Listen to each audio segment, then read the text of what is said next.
And how did you find the work? Well, first of all, I was sent to a place in the East End through that lawyer. And he had a place for, he was making beds. I think it was called St. Louis Bedding, it's still there. And because the owner didn't know me anything, he sent me in the back to work with the people carrying parcels. Schlepper. Schlepper. So I could work there because I was a good worker, but I felt that, hey, I spent so many years working in the steel and day and night with feeding the homes with coal. That's culture. So I didn't want to work there. How much did they pay you, do you know? How much they paid me? Yeah. There, I never collected the pay. I worked one day and I went away. Okay. But in the other places, $25 a week. Okay, so then that weekend, that Sunday, you go to Fletcher Field, you meet this guy who's a factory owner, right? Yeah. What type of factory? He had a hat factory.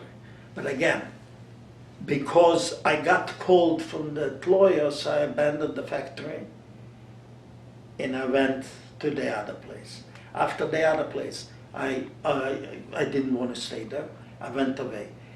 I don't know sure whether it was a week, 2 weeks later, I looked at the paper and I saw an advertising as a shipper.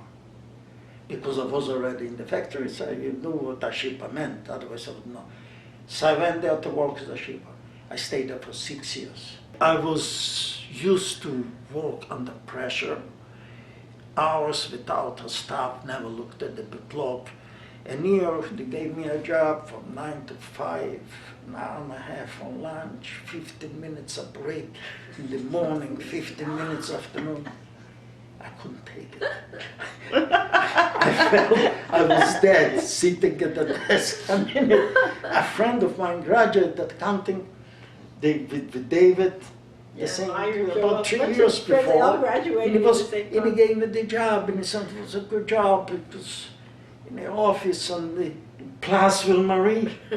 And it was torture. It was torture.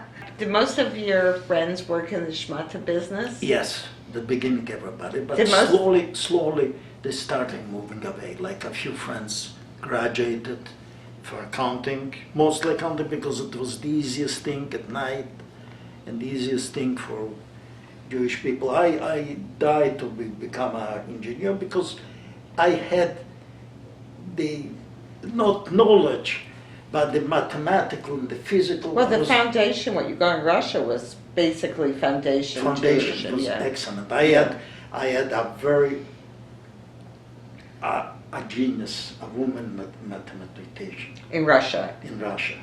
And she told me, don't give up, math, continue. I didn't.